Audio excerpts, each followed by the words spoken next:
And we're live. All right. Well, hello there, everyone. Welcome, ladies, gentlemen, and LGT FAQ writers, to another wonderful, superb, sublime episode of that 6++++ show. I am Davey, aka your boy Swissley, AKO, aka even Bugwatch, whatever you want to call it. Just the guy. AKA sleep deprivation. Sleep deprivation, the guy your baby tells you to worry about. I don't know, whatever. It's lovely to be here. Tom's off this week. I can't tell you why. It's super secret. It's not. It's a secret for me because I don't know. Is it a But gig? He put it in the chat. Did he? Yeah. The chat's for losers. But not this chat. This chat's awesome. But I am here to kind of try and guide you through our team's wonderful journey through to the LGT this weekend. I am unfortunately not going. However, I have three wonderful people who are, alongside the several hundreds of 6++ers who are also going. So first of all, we will find out what they are doing this week and how they are. We will start with our dear leader, the wonderful Chris Tull. Chris, how are you at the moment? I'm ill. Right. Yeah, I'm ill. Yeah, That's mate, what I proper can sick, say. like. I've got my Lemsip here. I've had my night capsules. Prepping myself for the weekend. But no, other than that, I'm very well. How are you, Davey? Well, I'm good. My understanding was you were supposed to get sick after LGT. That's what you go to LGT, then you get the lurgy from the nearly 1,000 people who were there last year, and then you're sick. That But you've would done it the other way be. around. I think, yeah. I like to change it up. So, I'll be fit as a fiddle after LGT, whilst you guys are all, dying. So it'd be fun. Absolutely. All right, nice. You've not been painting, doing anything this week? Well, like any top player out there, I have been preparing for the weekend by painting a brand new army that I'm not actually taking to the event. I have not been painting for like a month, and just recently I was like, you know what? Grey Knights. It's finally time I painted my Grey Knights, and I want to play my Grey Knights. So I've got a scheme, and I'm working on my first 5 Grey Knight Terminators, and I'm actually enjoying painting them. So good time. Didn't you do a poll on, was it YouTube or something, saying, what do you think of this scheme? And the other comments was just complaints about them not being grey or silver. Yeah. So there's this one guy who has randomly posted on some of us stuff before, and this time his comment was, "Well, it's not grey, or it's not silver, so therefore it's not for Grey Knights." I'm like, well, it quite clearly is silver. This can't get more silver than the silver I've gone for, but I can't please everyone. But yeah, I've gone for like almost a chromatic gold silver with like a blue hint, and yeah, it's looking quite nice at the moment. So looking forward to that, and looking forward to getting them onto the table. Thinking of becoming a Grey Knight main for the upcoming UKTC season. We will see. I'm a You're not, main, that's that bad. unless I am not a main. I mean, I'm a main until I am not a main. That is how I think our team works at the moment. Yeah. All right. Played one game, new main. Yeah, absolutely. All right, let's switch it right across there to below Christopher, the wonderful Edward. Oh, you, Edward. Yeah, just work's busy. It's life, man. It's kicking my ass. It's looking forwards to LGT and then being off the week after, though. So it'll be nice to have a bit of a break from the. If the audience doesn't know, Ed's actually a Magic the Gathering main. Yeah, I know. I've been practicing really hard, and it's definitely not that I was up until like 1 a.m. or whenever it was watching the grand finals because there was the big Worlds of Magic this weekend. Stop it, Ed. Stop talking about Magic. We're losing And- listeners. No, We're no. losing listeners. We're So- losing listeners. It made me really, really envious actually because like the coverage was great. I was just like, why can't we have anything of that It's level? very good quality. Don't you yeah. slag off my boy War Games Live. Is he at LGT? Yes. Yes, he is. Is he actually. really? Yeah, Yes. yeah. Oh, sound. All right, we'll have actually good coverage in the UK event, which is very rare. And I'm slagging myself off because I've been part of one of them. Mikey's coverage is good, but we just don't have enough. There isn't it's not easy to consume good tournament, in Warhammer. So Man, it's so expensive, and actually, like, to get all the kit. And actually, most of the people who want to commentate actually would rather play. I think it's very rare to get people like War Games Live Joe and Adam Cannelloni who will commentate over playing. hey, right now I'd commentate over playing because I'm still not sold on 10th. It's better than it was. I will give them credit. It is much better, but I'm still like, I'm not chasing the top of the event this year round, which is weird actually because the last year I was playing fucking Leviathan Warriors. The year before that I was playing Orc Buggy Spam. So like those 2 years I was playing a list that could win LGT. I'm not saying that I could have won LGT, but those lists could have won LGT. Yeah, and then this year I'm just like chain cannon go burr. Great unclean one, maybe. Yeah, it's a very News different flash. experience. Ed is not chasing the top tables of the LGT. In other news, I am not chasing a Kardashian. Moving it over to Jack. Oi, fuck you! I went undefeated at a 220 person UKTC event. All right, back. All right, Grandad, back to your home. When I was an edge, yeah. Well, last year when I was a 40k mate. Last year when I cared about 40k. It's fine. I'll get back into it. We've got a teams event. Teams events are way more fun, so that'll give me more motivation. Very much so. Very much so. Cool. Moving it over to Jack, the second best ginger on tonight. How's it going, Jack? It's going great. I'll be honest, I'm fucking hype for LGT. So I'm ready to go. Everything's painted. I got nothing to do apart from just be stir crazy at work, waiting for Friday to come. Absolutely, absolutely. And I think you're our solo Tau player, right? At the event.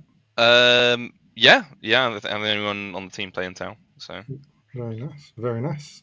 Cool. We're looking forward to looking at your list when we look through the slides later on. But slides.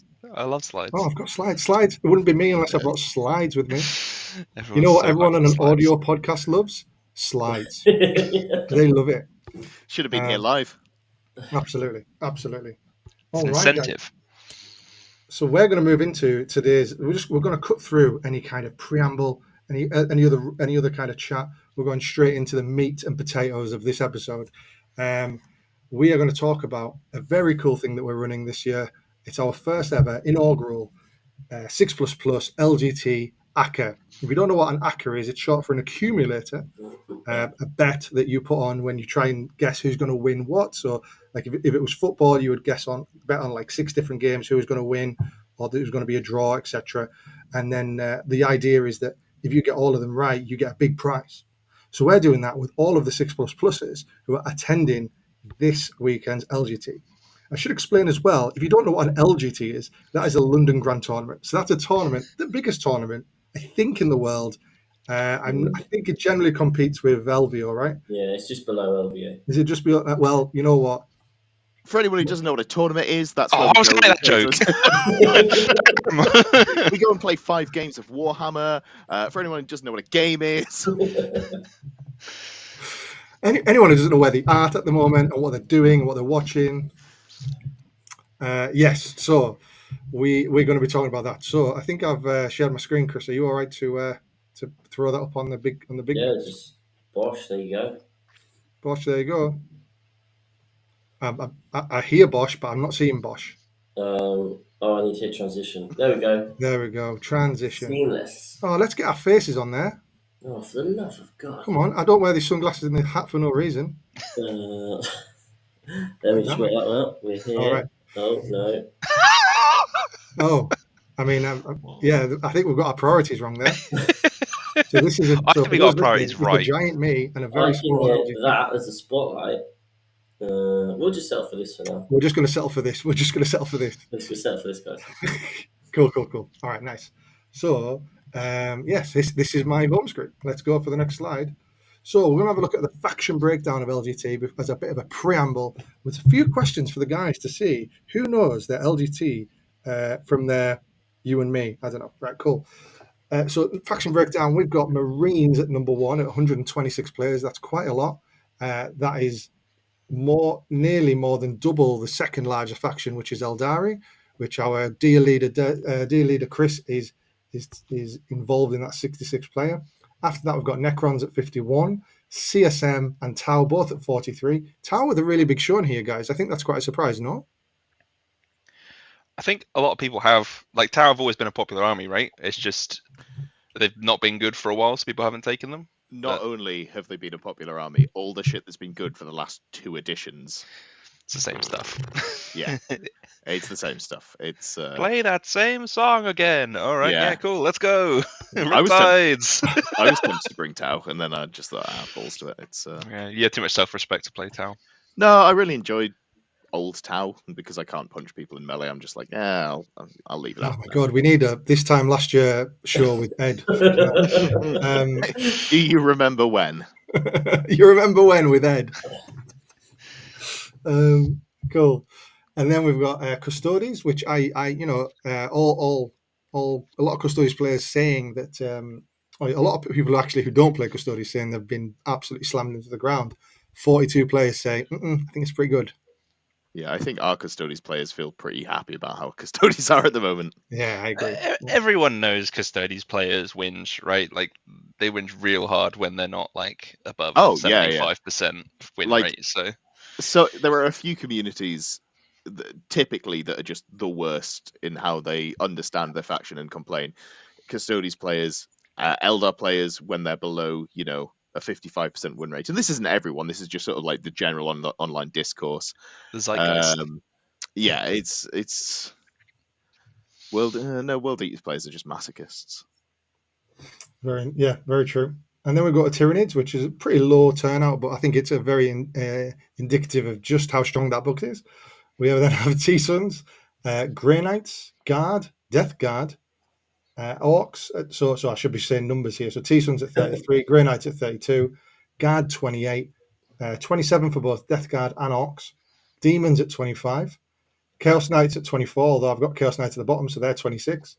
World Eaters at 24. Oh, that's an interesting one. I see Anthony Vanella's taking World Eaters as well.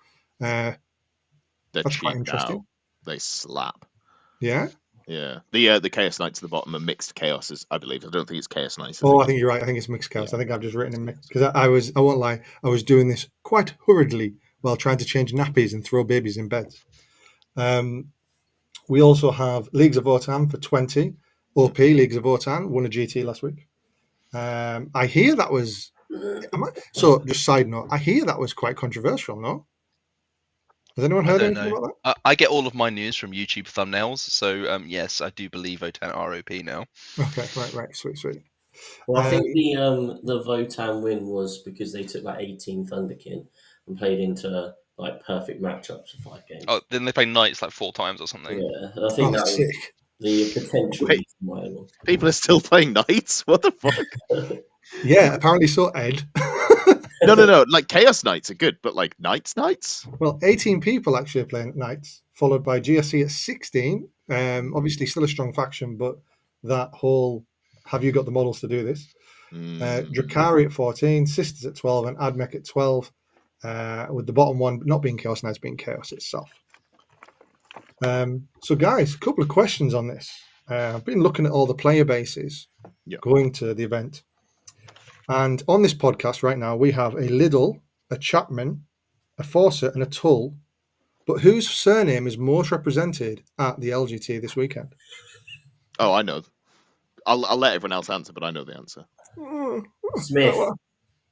No. Out of our names. James. No.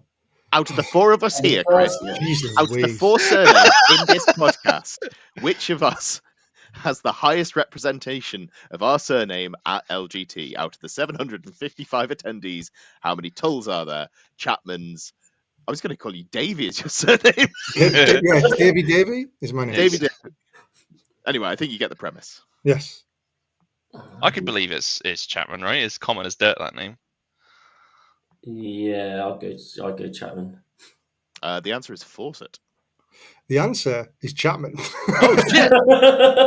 There's a few Fawcetts that hit UKTC circuit who I've never talked to and are no relation of mine, but I feel like I should Mike just find Fawcett, them. Like, yeah.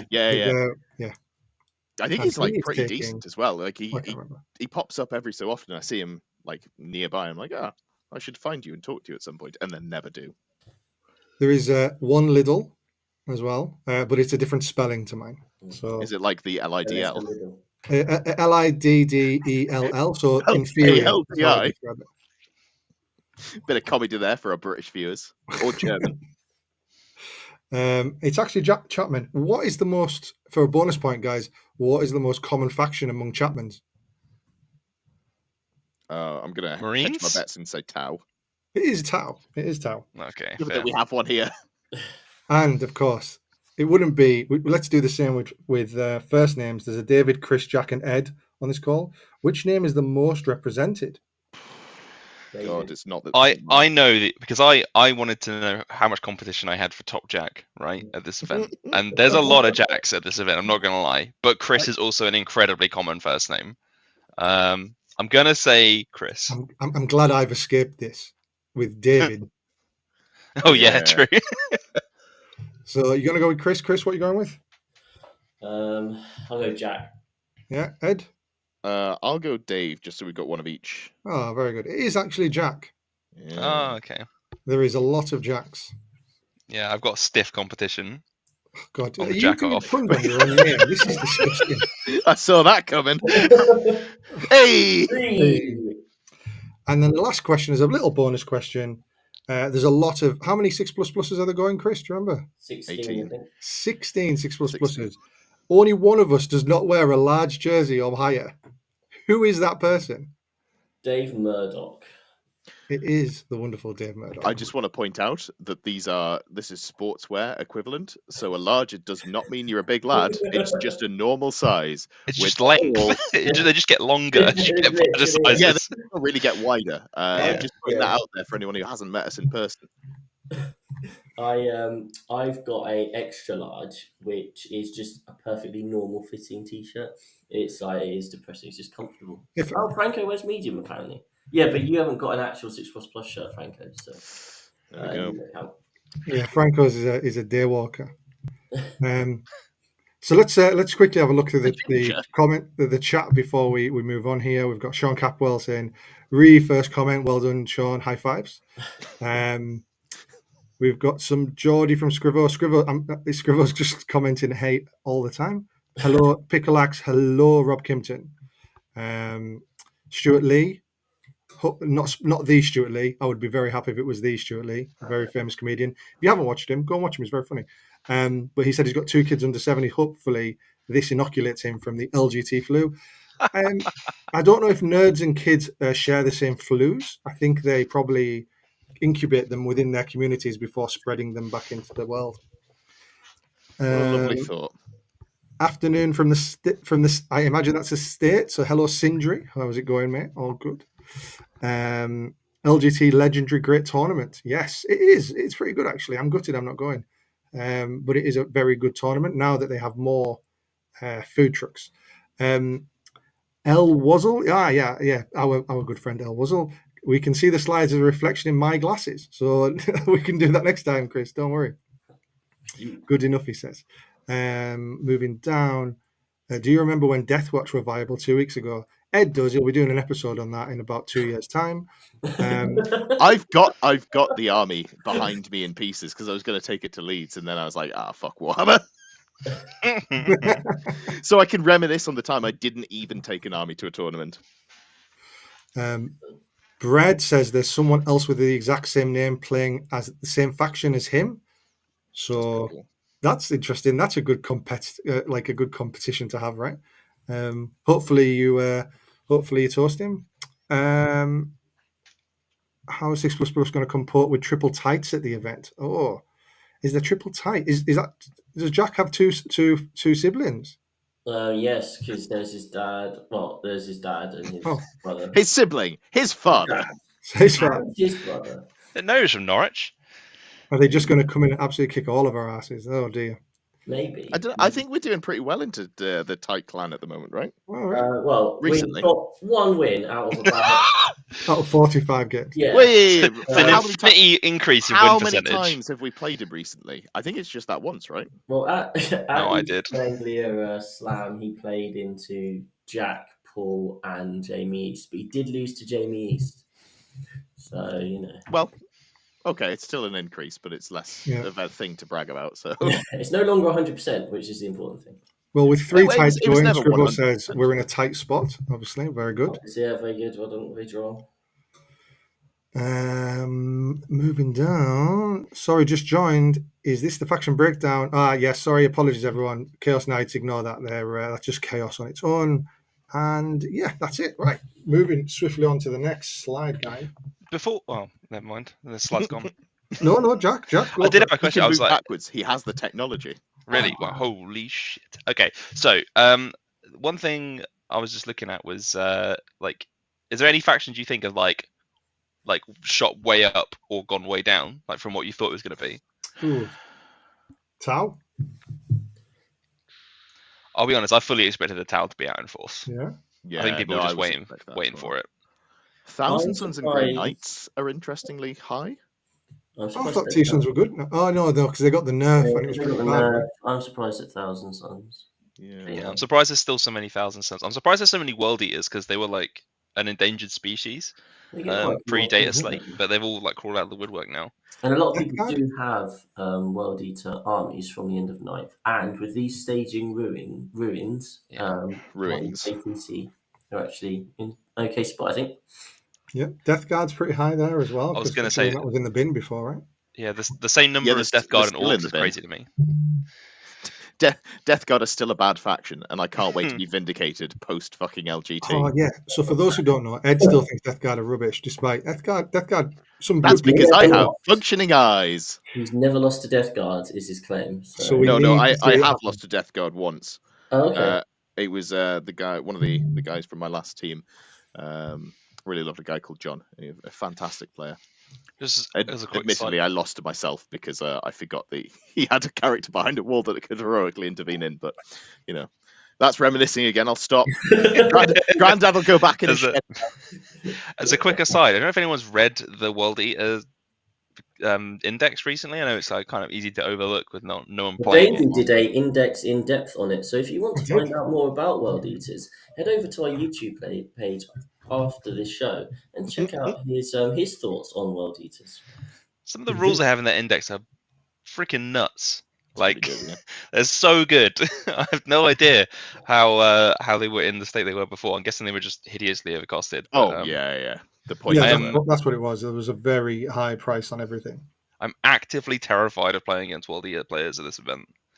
They can deal with Custodies better now as well. Like, it's still not going to be great for them, but previously you could multi-charge one brick of 10 Custodian Guard. They'd fight first and just pick up everything you charged into them. Now you can slam with them with 2 units and be like, okay, cool, you kill one of my units, but the other one mops you up. So there's actually and they fight on death as well, right? They have fight on death traps. Yeah. So very nice, cool. All right, we're moving swiftly on. So we are inviting you to take part in our first ever 6++ ACA. So you can scan this QR code. It's going to be on every slide moving forward, so don't worry if you lose it here. All you need to do is you click on that. It'll take you to a form, and you need to enter the wins for each 6++er who is going to the event. So you'll be able to see each one. You'll be able to choose between 1 and 5. I didn't have the foresight to put zeros in the form, but I'm going to say that I just believe that everyone in our team will at least get 1 win. And I'll eat my words next week. And we have prizes. So I will be donating a Farseer bike. And I know that Tom is donating some Black Templar champion something or other. Mm-hmm. So, yeah, some prizes. That's cool, right? And it's free to enter. Free, guys. Absolutely free for you. We'll be telling you the winner on Discord next week. So make sure you are part of the Discord or else you won't find out. Unless we talk about it on the podcast next week. But just join the Discord, all right? Do us a favor. Cool, nice. So we will crack on. We're going to tell you about each one of the 6++ers attending this event. We're going to talk through their list very briefly, and then the guys are going to tell you what they've predicted, how many wins this player is going to get.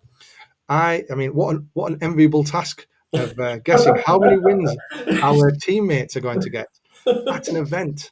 I'm sure this will cause no arguments whatsoever. Luckily, I'm the host, and I don't have to tell you what I think, so that's good. I think you should take part as well. I think that'd be the best for all. And I've got to run the deck. It's very difficult. Yeah, for you.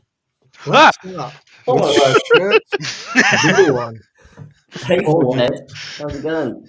That's very Pennywise. Oh god, it is, isn't it? The intensity dear. behind the eyes. Yes, indeed. Podcast Faction with win you. rate is 48, same as his age. For Paul here. It's Paul So, James, by the way. Paul James, Yeah. wonderful For the Paul James. He's podcast, not this 48, week, he's the no. same age as me.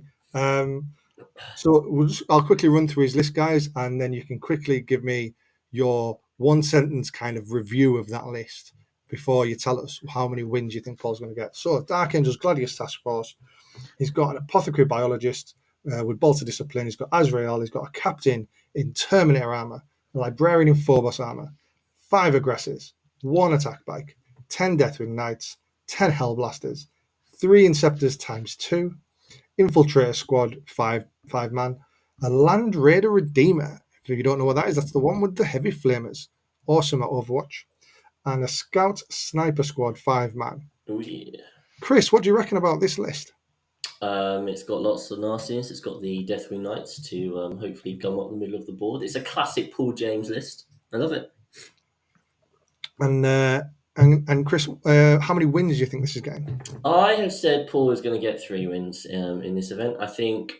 So across the board, I've been quite negative with my with my predictions, but I do think Paul should definitely get 3 with every opportunity for 4. Just a quick one for those in the chat. Can you confirm you can see this? Because my live preview is saying it's showing you the last slide, but We can see it. we can see it. Okay, perfect. Cool. Ed, what do you reckon to this? So I've played against this list, and I don't want to say I smashed Paul, but I smashed Paul. Here's the thing. In classic pre-event gaming, this is the game where we got all of our stupid mistakes out of the way. This list terrifies me. I think it's really genuinely good. The aggressors with the harm assist, they sit in the Redeemer, and it gives them such a big threat range because they can advance and shoot, yada yada. Basically, this thing fucking slaps at range. It slaps in melee. It's really tanky. I think he's going to get 4 wins. Very good. I'm in with you, Ed. I've played this list, played against this list, and it is pretty. How do you deal with a problem like this? It's Bring very, a load very of toughness 10 chassis and still sweat. yes, absolutely. Jack, what's your take, mate? I have us down as 4 wins as well. We got the Deathwing Knights are the sort of one of the quintessential meta bricks, roadblocks, hard unit. So that's always a good thing to have. A lot of people just won't be able to deal with that. He'll probably get a win off the back of that straight up. And then for the rest of it, the Redeemers and aggressors, that's what they're called, give you like a huge amount of zone control. There's going to be a lot of people that are going to be able to deal with that. And for the rest of it, Paul's just insanely well practiced on his Dark Angels. He knows them backwards and forwards, and he can probably outskill several people, like several dozen people, several hundred people at this event off the back of that. So I fully back him to get 4 wins on this one. Yeah. Hello, Ozzle. Yes, it is aggressors with bolters. Yeah. I just want to say I'm a little disappointed in you, Chris. Mr. Paul James, number 4 himself from teams, always pulling out that Always the 4. that 4 out of 5. Just Yeah, the 4. he's definitely getting the 4s. Yeah, he's never getting Paul did go 2-3 at the last event, so I'm finding a halfway house here. fair. I think that this will win 4 games, but I think he would potentially get a 5th game. However, he's going to get tired from moving around more models than he's moved for the last year. I think that's going to be the big barrier. All right, moving on to the next one. We have Franco McDonald here, famous medium shirt wearer. Franco is taking Be'lakor as his warlord, the Lord of Change, the Everstave as the enhancement, Shalaxi Hellbane, the Blue Scribes, 3 Nurglings times 4. What? No, it's a unit of 4. 3 units of 4. Right? 4 units of 3. 4 units of 3. Okay. You can't- Oh, because they're battle line. Sorry, my bad. 1 unit of 6 flamers, 2 units of 3 flamers, 2 units of 5 flesh hounds, and 3 units of 3 screamers. Cool. The True Demon Lord. Edward, how is the True Demon Lord going to do at the LGT? I think purely as a reflection of how the army is doing at the moment, I think he will get 3 wins out of 5. Not as a reflection of his skill. I think he's. I just think demons aren't in a great spot at the moment. I'd love to be proved wrong because I'm playing some, but I'm not sold that they have the tools to consistently get the higher placings at the moment. All right, Jack, how are you feeling about this one? I've also got it down as a 4-1 again. I think I think Franco's going to win some games off the back of Shalaxi standing there and being just saying lol and killing a whole army. And I think for the rest of it, Frank's on a roll. He's got a lot of momentum going into this one. So I think he has a lot of potential to just outplay a lot of people. What with the I guess the breadth of skill across the whole event is so wide. I think it's very likely he's just going to just outskill quite a few people. You're not Yeah, just the going to give whole- the same answer for every single person. You know? Jack Chapman, politician. Politician, fence Cleasdale sitter North. extraordinaire. Everyone's going to get 4. I was hoping to make it to at least 4 predictions before I got rumbled. No, that's fair. That's absolutely fine. Chris, how do we feel about Franco, the TDL at the LGT? Yeah, so Franco has played so much sort of demons and has played so many of the matchups, and his games are always really close. So I went for 3 wins, but that could so easily be 4. It just depends on whether he's learned enough in like those close losses to kind of tip it over the edge. But he's really good at reflecting on his games. Like whenever he loses games, he's always able to pinpoint the reason why and learn from it. So if he gets those matchups he's played before, 4 wins, and if he kind of gets these new ones, and which he might just then come out on the worst end of a close game. That's very reasonable. Very reasonable. I will tell you, I do have the data in front of me of what people have predicted for Franco already in our wonderful ACCA. Please scan and get involved. 13% of people so far believe Franco will get 2 wins. Oof. I don't think they know Franco. I personally think Franco on his own will get 3 wins, but if he brings his misses like he does to every tournament, he'll get 4 wins. Good luck, Sean. I think she gives him the edge in the tournaments. He also has the benefit of Bellacore being OP as hell, so you know. Ah, yes, of course. Spoken like a true Tau player. Yes. I've been there, buddy. I've been there. Oh, I want to Fucking shoot Bellacore, him. All right, next one. We have the wonderful Lee Jones. So Lee Jones is bringing Custodes. I think it's his first ever tournament with Custodes. And he is bringing a Blade Champion with Ceaseless Hunter, another Blade Champion with Inspirational Exemplar, Trajan Valoris as his Warlord. God, my brain cannot work this out. 5 Custodian Guard 4 times over. Yep. 2 Alaris Custodians, 2 Warden, 5 Wardens, 4 Witch Seekers, and a Calidus Assassin. This list taken straight out of the pre-data slate. Out of the Aaron's pre-data slate. Aaron's pre-data slate. But fair play to Lee. If there's a good thing, why break it? So let's move on to this. Jack, what are we thinking about Lee Jones here? Lee Jones with his wonderful Custodes. I've got Lee down as 3 wins. I think he, I'm have 0 doubt in my mind that he knows how to play this list, obviously, because he's been playing it for longer than most of the other Custody players have been playing a similar list. But I think that Custodies have been whacked quite hard.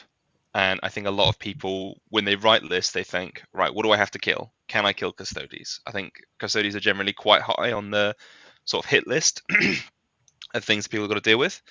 So I think he's got a disadvantage on that front. But I think 3 wins is more than likely. Probably closer to 3.5.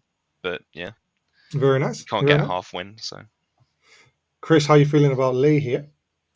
So Lee and I have been playing 40k for like 5-6 years together now. Lee's a really, really good player.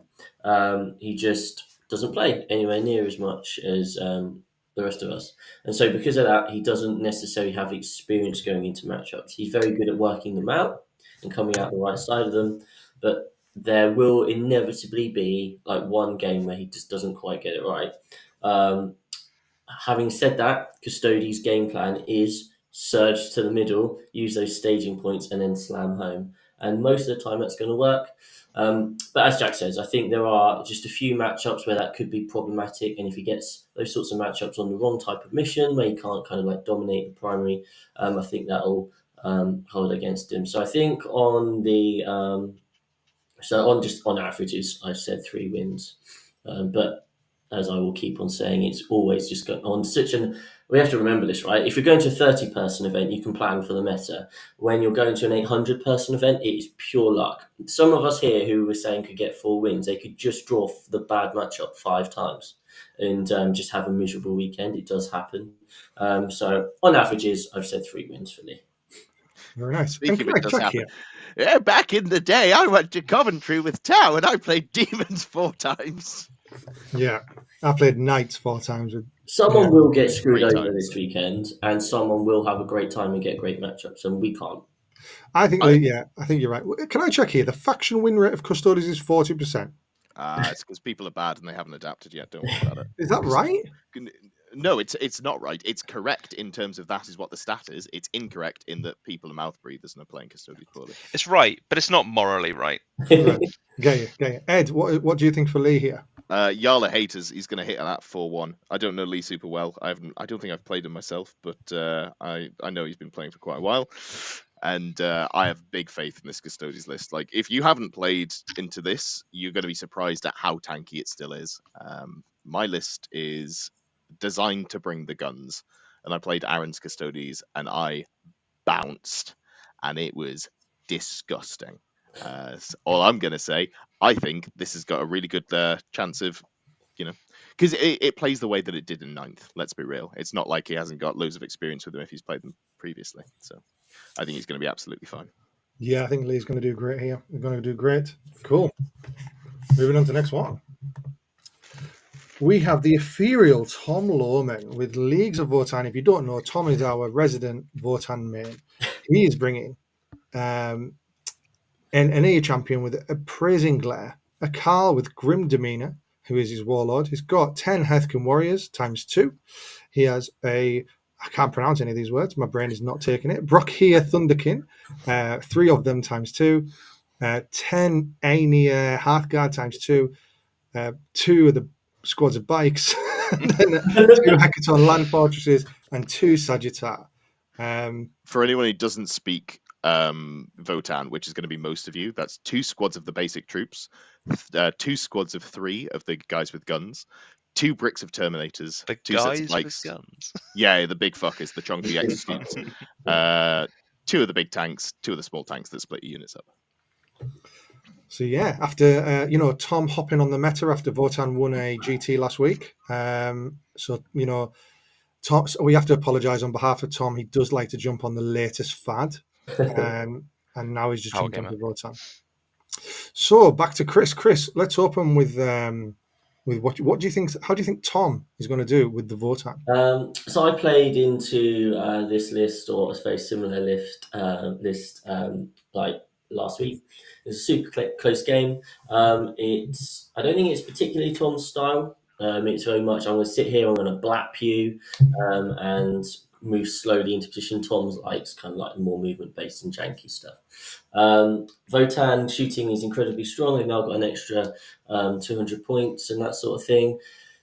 I think so. I mean, like in our game, it was really, really close, and I think like Tom only just lost it because mainly of cards, but also just maybe the odd couple of mistakes which will come about from not knowing the faction that well. We should shout out that he did just go 3-0 and win an RTT at Winchester something or other. Hang on, he did put it in the chat. One second. He wanted us to shout out. So Tom went to an RTT at the weekend in Winchester, and it was run by Winchester Rogue Traders. There we go. That was it. And he said it was a fantastic event. So thank you very much, Winchester Rogue Traders. So he's got those 3 games in. It's very much going to be, again, does he run into like a top end player who knows their list really well? Then Tom will probably struggle. But I went 3 wins because it's a good list, and it's a minimum of 3 wins for Tom. Very nice, very nice. Well, I can tell you that 48% of people who have currently entered the sweepstake believe that you are correct, Chris, and he's going to get 3 wins. Ed, how do you think Tom's going to do with Votan? 4-1. He's gonna like for people who haven't played against Votan, again, this is very similar to my Custodians analysis. Like, man, it is tanky and it slaps. And yeah, the field is something we haven't really talked about is the field is so large that you're probably going to get one actual game. If you're like a decent player, you're probably going to get one game against someone who's like maybe as good as you, and then you're going to get one game that's like a really good player. The other 3 games you're probably just going to sort of breeze through just on odds, because there's so many people who could turn up to the LGT that don't go to other events, who are like, were good 5 years ago or are good but don't play enough. So yeah, I think he's going to absolutely roll through 4-1. I'm all aboard the Sagittor train. Beep beep. Ed, have you said 4-1 for every player so far? I don't think so. No, I said 3 for Franco. Sorry, Franco. Oh, right, okay. So But it's his army. It's not firmly putting the boot in Franco there. Cool. Nothing personal. I just hate the man. Jack, how do you think Tom's going to do with the Votee? I think we're looking at a 4-1 here. I think people aren't going to be prepared for Votan. They're not necessarily going to know what they do in 10th edition. And I think this sort of secret weapon he's got going into this is guns. I was going to say the fact that there's actually yes, because there's a ton of Tau players at this event. And do you know what Tau really hate? As a Tau player, do you know what we really hate? It's toughness 6 2-up armor save units with -1 to wound and -1 AP. If you take a unit of Crisis with also Iron Blasters, as 99% of the Tau players have, they can't kill that unit with 6 Iron Blasters. It's very bad. And so I think a lot of the meta is going to be very weak against the particular defensive profiles of Votan. So I think they've got a lot of potential to pull a few upsets and pull a few surprises out. Very nice. Well, I can tell you all that 16% of people who have entered so far believe that Tom is actually going to go 5-0 with this. So that's a spicy take. That is the hottest of takes. Hold on. Let's make sure we've got the stats right. How many 5-0 players are there going to be? 755. Let's say. So. Right, we're looking at, I think, 24. My quick napkin maths there. Okay. Maybe it's hard to get into the top 24. Yeah, so that's 16% of people so believe he's going to go 5-0. No, fair play if that's what you think. Cool. I mean, as I say, there'll be a bit of a surprise, but let's see. I'd be so happy if any of us go 4-1 and 5-0 because we are currently 10th in the country as a team, right on the knife edge. So any opportunity to bump us up. I agree with Jack though. The Terminator profile that these guys have is pretty strong, right? So you never know. And Tom has got the skill set to do it. So let's go. Then moving on to Golden Ticket, Mr. What you call it now? Charlie in the Chocolate Factory himself, Rob Kimpton. He's got the Golden Ticket, guys. Just in time for his faction to get fucking wrecked. Absolutely. Can't wait to turn up with an absolutely nerfed faction. So he's taking, obviously, a Real Space Raiders. He's bringing an Archon with the Art of Pain, Lilith. And then we also have, in terms of battle line and dedicated transports, we've got 10 Cabalite Warriors times 2, 5 Racks times 2, 10 Witches, 2 Raiders, and 2 Venoms. Yeah, 2 Raiders, okay. 2 Kronos, 3 times 5 Mandrakes, 3 times Ravagers, 3 Reavers, and 3 times 5 Scourges. 3 times 5 Scourges, that's awesome. Big fan of that. And we've also got the Ravagers. I think he told me he had 29 Dark Lancers in this list. We'd love to see it. Yeah, absolutely. Everyone's happy. No, it's I'm really sad for Rob. It's not the style of list that he wants to play Yeah. with his Drakari. He wants to play more melee, but he's got Lilith in there, so at least there's one melee unit. Ed, would it change your opinion if Rob had actually already entered what he thinks you're getting, and it was 3 wins? That's what I've got for myself. I don't back myself to do particularly well at LGT, but we'll get to that. Okay. I think that Rob has I'm going to rate him way higher than everyone else. I think Rob might do a 4-1. Rob is genuinely one of the most experienced Drakari players in the world at this point, which is so wild to say. But he's been playing them since 8th edition. He's been consistently hitting those decent results. He hasn't been hitting the top event wins, but he's been getting really consistent, good 4-1s for the last sort of 5 years. I'm not saying he's definitely getting a 4-1, but I wouldn't be surprised at all if he pulls out the hat. All right, nice. No, I think I've seen Rob play this, played Drakari quite often on the old TTS, and he just knows things so well. Like, it's just second nature to him. So, hey, ladies and gentlemen, write down 4 wins from Ed, because that's a big kind of spike there from Ed's predictions. Jack, over to you. I've got Rob done as a 3-2. I do think he's fighting against the inherent struggles of the Drakari faction, but he is practiced out the wazoo on the old Dark Eldar, so he's got a lot of potential. I fear that he's maybe going to lose a game very close just because someone just takes Deathwing Knights and goes and puts them in the middle, and he can't get them off, and he just loses by 3 points. I can see that happening very easily. But yeah, 3-2 for Rob, in my opinion. Very nice. Chris, how do you feel about it? So, I mean, I've spoken to Rob and seen him play on TTS and stuff, and he's a really, really strong player. I think a lot of people out there don't necessarily aren't experienced into playing into these kind of big MSU style lists. And I think just have a hunch. Rob's going to have a really good run. Just think he's going to get some good matchups, and he's going to go 4-1. Very nice. I think Rob will probably, first time meeting the team, he's probably going to get 2 wins on day 1, have a few too many beers, and then basically middle finger the entire hall and say, "I'm a golden ticket winner, bitches," and just walk out. Nah, Okay, so just 2 wins. he's a functioning adult. We don't have to worry about that. No, I know. Rob's a great guy. Just being silly, Ed. All right, over to the next one. Oops, we've gone back to Tom. Aaron Wilson. Look at this. That picture has less grey hair than I expected it to have in that beard. He is a salty, sexy guy. Salty good, salty salt and pepper. Not salty as in angry. Let's just reword. He's a sultry, sexy guy. There we He's go. a sultry, sexy guy. That's what I like to say. Yes, absolutely, Ed. All right, we're talking about Custodies again. Oh, does my brain deceive me, or is this? Oh no, this list isn't exactly the same as. He's only got 4 blobs of 4. Yeah, 4 blobs. So we've got Blade Champion, and then we have another Blade Champion with Ceaseless Hunter. We have Trajan Valoris as the Warlord.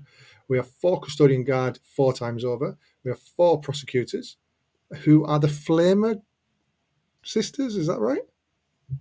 No, what are Prosecutors? Prosecutors are the police. Oh yeah, the coppers. Okay, the yeah. Prosecutors are the police. The police. They are the fuzz. The police. Call the cops. Yeah, cool. And so I guess they're screening. Okay. We have 2 Alaris.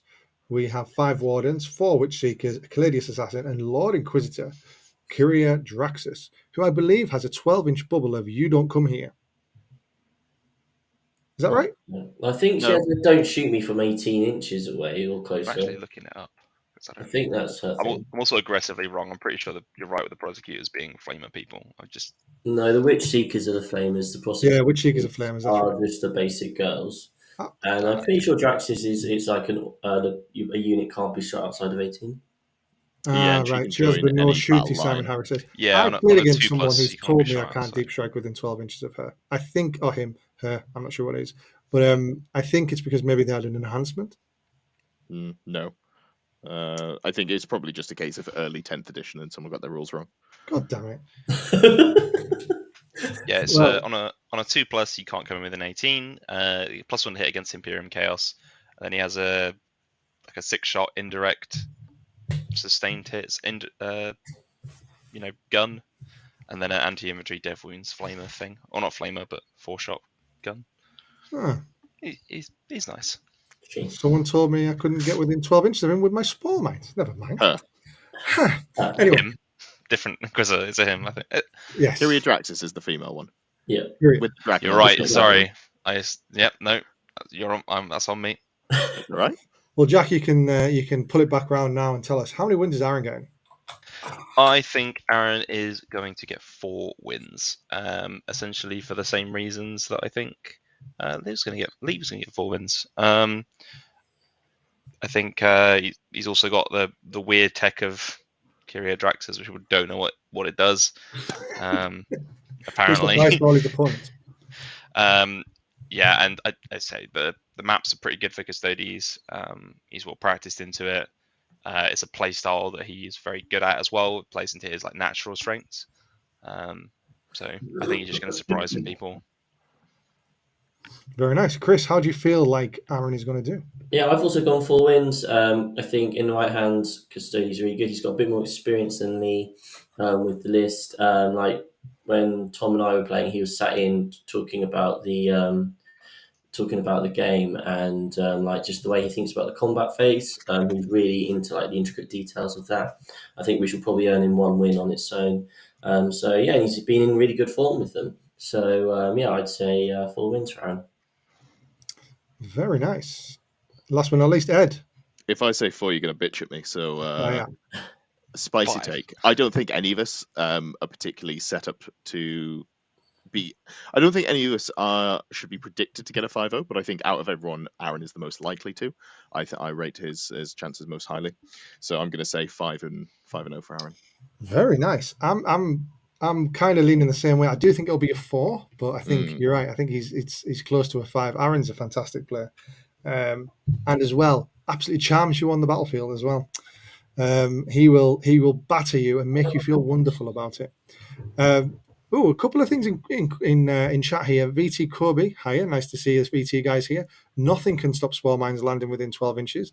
Oh dear, is this a start of 10th thing for me? I understood. I think you're not allowed to put up, because I think they count as coming in from reserve, right? It's like you set up a new unit. Red says spore mines are immune to the "you don't come here" bubbles. I'll have to have a look at that. But thanks I very wonder much. if it's the wording of the rule is something like they can't be set up from reserves or something, and the spore mines. Yeah, don't that's what come in most of from those rules reserves. say. You can't set up reinforcements or reserves or something. Yeah, and they just don't count as reinforcements or something like that. Very interesting. I will have a look at that. Thank you very much for letting us know. Hello, Contact Lost. Nice to see you. Custodes here. Yeah, we've got 2 Custodes players coming, and we're very happy with that. And Simon Harris hoping to be paired into one of you boys.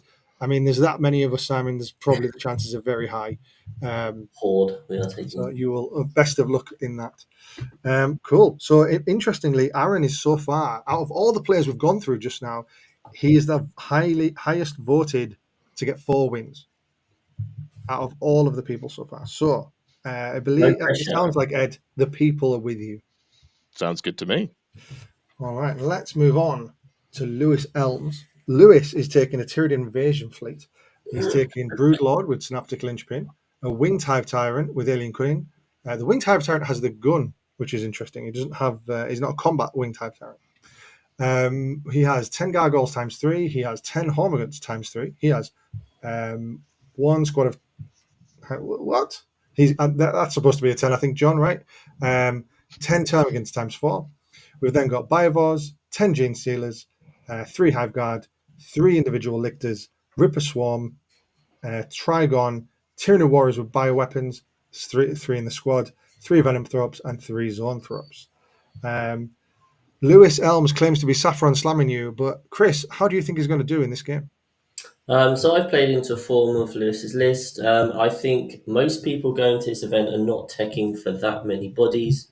Lewis runs that style list really well, just those kind of waves of denying primary. I think certain missions really favour him. There's lots of hiding spots, and the Wraith Knight's gone. So I went 4-1 for Lewis. All right, very nice. Ed, how do you think the very young-looking Lewis in this picture is going to do? My nemesis. I couldn't give him a good score. I'll be honest. I don't massively rate Tyranids.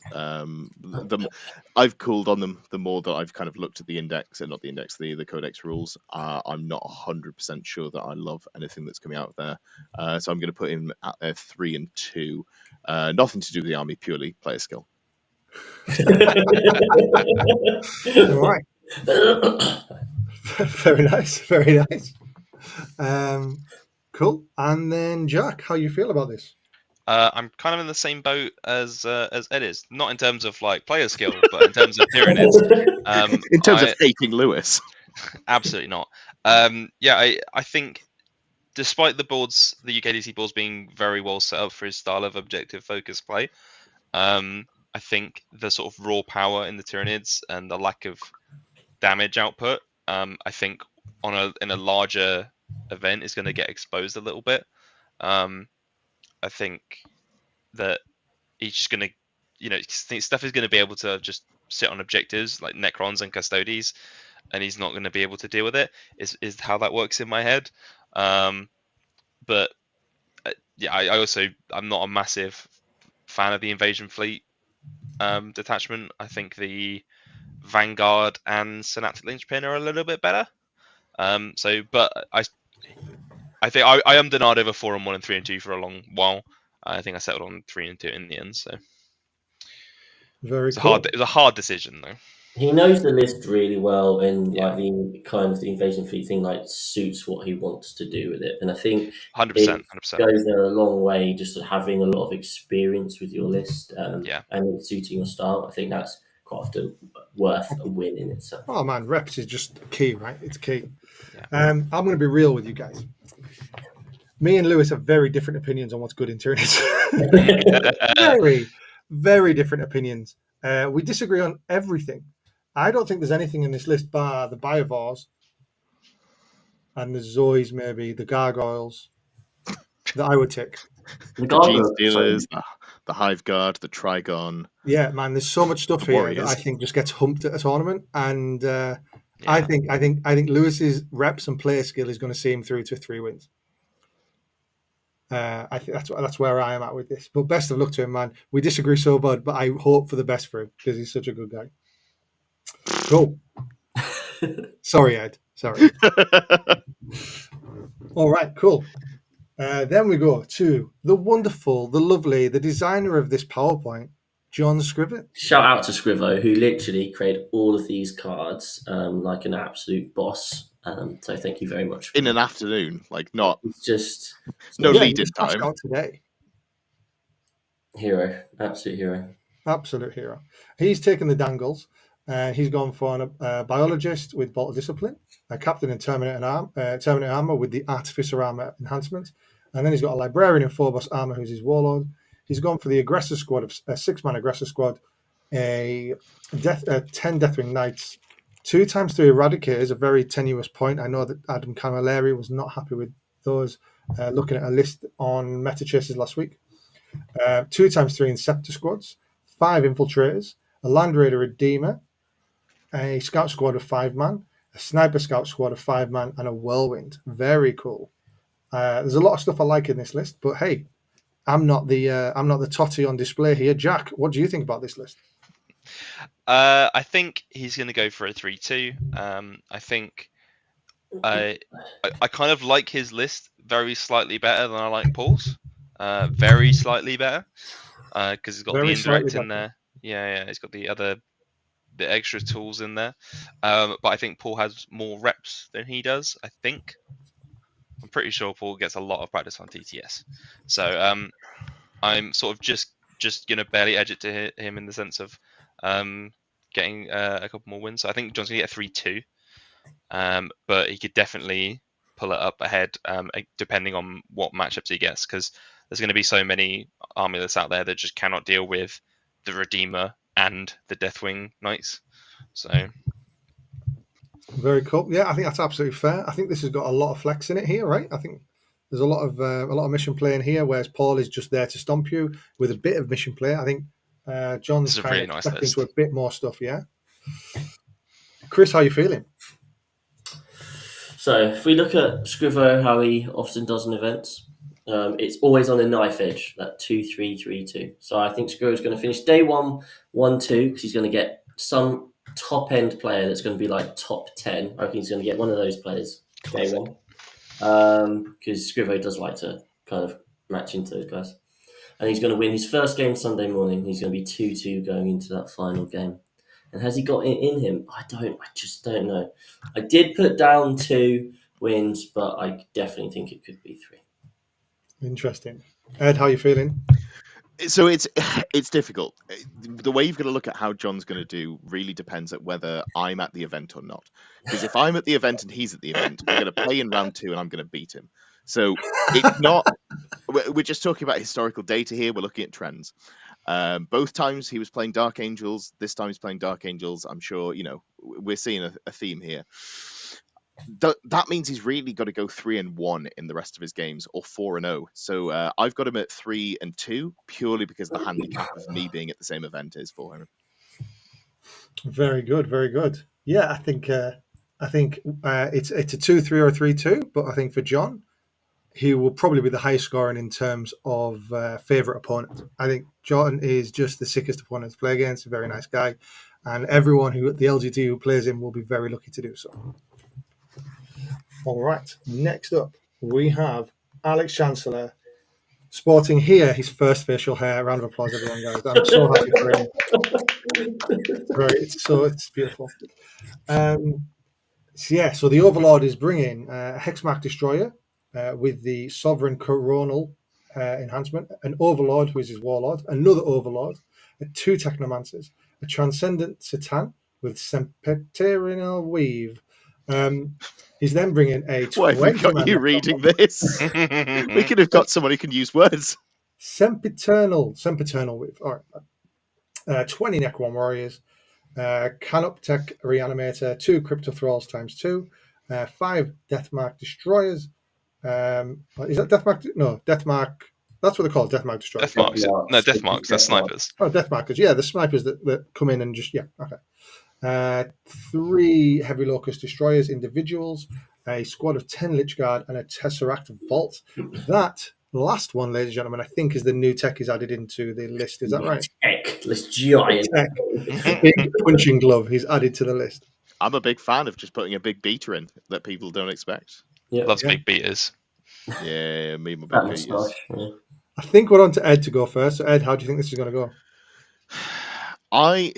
I think people are ready for Necrons, and I think that's going to really hurt his chances. So I don't know Alex well. I've only really talked to him once, I think. But from what I pick up, he's quite technically skilled. That is my read on him as a player. However, people are expecting the Necron menace. So I would say 3-2. However, he's won me over with that Tesseract Vault. He's a man after my own heart. He's put just something big and dumb in there with good reason. Like, I'm not saying it's a bad choice. So that's a 4-1 from me, Super Chief. Yeah, for context, actually, Alex used to play a guard all through 9th, and he always, he stuck with the similar list with a Baneblade in it, right? Throughout all of 9th, or most of it. And so he knows how to use the big dumb fist, but it was all how he used all of his other stuff, which was really impressive. And I think this really plays into his play style of one big fist and one, techie kind of play style. Jack, how do you think Alex is going to do here? I've got this one down as a 2-3. I totally agree with Ed on the people being ready for Necrons situation. I think that this list is kind of. I don't think it. I think the best way to word this. It's very similar to the pre-data slate Necron lists, in the sense that it's had a lot of stuff taken out of it, and then it's got the Tesseract Vault put in. So I think, in addition to people being ready for it, it's not got any I guess that Tesseract Vault is innovation. I'm using words that I don't really understand what they mean. I think I'm mainly on the point with that people are going to be ready for the Necrons. I don't think the UKTC boards are very well suited for the style Necrons like to play either. That middle objective doesn't have a great deal of cover, right? In the sense that you have to be in the open when you're on it, but the side objectives as well with those L's they're not ideal. Yeah, I I don't mean, think. people can jump you, right? Yeah, and charging people through walls is quite difficult, and it's just a bit of a pain. No, fair enough, fair enough. And then finally, Chris, what do you reckon about Alex here? So obviously, a lot of people saying that people are going to be going in prepared for Necrons. There's one thing to be prepared for them. It's another to actually be able to deal with them with their Indeed. constant reanimating. And I think so. I've gone for Alex for a 3-2, but he's got a Necron blob and he's got a Lich Guard blob, and he will just automatically win some games because his opponents won't be able to deal with it. Now he might run into a bunch of armies which can just chop through it. And obviously that's Necron's thing, right? I mean, he doesn't have a huge amount of mission playing here. I don't know if he's planning on going fixed or not. But if he runs into an army which can deal with it, like Custodes, and there are quite a lot of Custodes around, he will just win. It's quite a bad matchup for Eldar, and I think there's every chance that it'll be a 3-2 or 4-1. So I've gone 3-2 just on the safe side, but I genuinely can see a one where he just goes 4-1 because he just wins on the stat check. Very good, very good. Yeah, I think Alex will do great. I've played against him with his Necron so far, and I think he's really, really He's a really good player. yeah. I mean, he's top. So He just Alex is plays the guy I really go well. to with all my rules questions. He's just an absolute pleasure to play, as Tom Green is saying in the chat. Totally agree. He's an absolute pleasure to play, and probably a little bit too forgiving with me in our practice games. I think hopefully he's not that forgiving at the tournament. Yeah. But also, yeah, I think he'll do great. I think he'll do great. Just before we move on, I want to just call out this comment here in the chat. Callum Freeman, I never get to catch you guys live, but having 3 kids, including a 1-year-old, I'm living my 40k life vicariously through you guys. Keep it up, Callum. We will continue to endeavour to We'll be living the provide dream you of with the a table. vicariously amazing 40k life. Thank you for the very nice comment. Cool. All right, let's get on with it. Next one. Big hypers to 30 Oh, people. here we go. watching. What about this guy? What about this guy, Jack Chapman? The most common surname at the Will you LGT. save us? And for first the, name? And first name. Sorry, the most common name at the LGT. He will slip in and just be like stealth into the event. Jack, before we talk about your list, can you explain is it 0.3% better than the average? What does that mean? My personal win rate is 59.3%, I think, or 53 point. It's 0.3 better than the average. Tau have a 59% win rate. In 2 weeks, yeah. Over the last 2 weeks, they got a Oh, is that 59% what win we're rate. taking it from? Just the last Yeah, 2 weeks? it's tournaments. It's all 2-day tournaments since the data slate. Right. Okay. Very good. Cool. So Jack is taking. Well, Jack, you talk through your own list. Okay, I got a Fireblade with through Unity Devastation, which means if you spot, you get lethal hits on the unit that's spotting. I got a Cold Star with the Exemplar, so gets the turn 2 carry on. Breacher team in the Devilfish. We got Unit 3 Broadswords, Unit 6 Crisis with 2 Plasma and 1 Cyclic Iron Blaster. We got a Ghost Keel, we got 2 Hammerheads, 2 Piranhas, 2 Riptides, and 2 Units of 3 Stealth Suits. Someone in the chat did ask why no Skyrays. It's because I got a ton of D6 plus 1 damage stuff in my list, and I wanted to diversify and get some higher damage shots in there. And with Knights falling out of the meta, the reliability of Hammerheads goes up a little bit. And there was another reason I have forgotten. Well, Do you think about it? Let's ask. Oh no, go on. You can do it. It feels like nothing has fly anymore because fly is terrible. So the benefit of the Sky Ray goes down slightly. But lots of things have vehicles and monsters, so the +1 to hit goes up for the Hammerhead. Interesting. Good. Interesting take. All right, Ed, how do you think Jack's going to do? And he's sitting right there. Yeah, no pressure, bud. But if you do less than 4-1, I'm going to be really disappointed in you. You've been playing really well. You are playing an army that is peaking at the moment, and anything less than the 4-1, unless you get like a double whammy. If you get 2 like absolute top players, you are forgiven. But otherwise, I want to see a 4-1. No excuses. Yeah, come back to me on Monday. Jack Chapman, how do you think Jack Chapman's going to do? I've got myself down as 3 wins. I put that down because I think the UKTC train is not very Tau friendly. I think the angles are quite difficult to get around I found them quite difficult to get around in my play testing games. And I completely and utterly lack any form of self-confidence. So yeah, 3 it is. Connor Nichols just in the chat here. Is it just me or is Ed far away from his camera? No, Ed is actually only 2 feet tall. Sorry, Connor. I'm getting as Very far small. away as possible. Chris, how do you feel about Jack's list? Jack's chances here. I have a question for Jack. What is your matchup like into Necrons? I would say pretty solid, like above 50%. I rate that because you can kill the Lich Guard block. Okay, well, I've gone 3-2 because I think you're going to play 2 Eldari players. And I know you hate Eldari with a burning passion. That's my prediction. But no, with Tau being like, I personally, I'm just scarred from like 8th edition. I hate playing into Tau. And they've just got such good firepower. And, there's every opportunity of a 4-1 there. And I think you're due a bit of luck as well in terms of having a run at an event because you clearly are a good player. So, 3-2, but hopeful for a 4-1. No, it's got to be 4-1. I'm just going to shout you both down. You're both wrong. This is why you're both wrong. 10th edition is an edition where any problem can be solved by the correct application of guns. And fuck me, this list has guns. It's got big guns. It's got small guns. It's got tall guns. It's got wide guns. It's got fast guns. It's got slow guns. You want a gun? You come down to Jack Chapman's gun warehouse. He'll fucking shoot you. It doesn't matter. Like, there is a gun for every occasion, and not only is there a gun for every occasion, there's 6 more of the fuckers with the exact same stat line in each list. That crisis brick, which you're running plasma cyclic, is that correct? Yeah, which is a great loadout. I'm an absolute believer in that loadout. That will fucking annihilate basically everything. It is disgusting. It kills. So why is he not going 5-0 then, Ed? Because then he's going to play like fucking Vic. No. Sorry, mate. Vic's no, fair than you. Fair, no, 100%. Or you might have the joy of being absolutely brutalized by Porter. It's a great time. Can attest to that. But ideally, you're not gonna. Ideally, it'll be Eldar round 5, and then I can just blame them for being OP. No. Ideally, you'll get them round 1, then you can submarine to the 4-1 and just have an. Yeah, good shot. Okay. The old Rob Kimpton.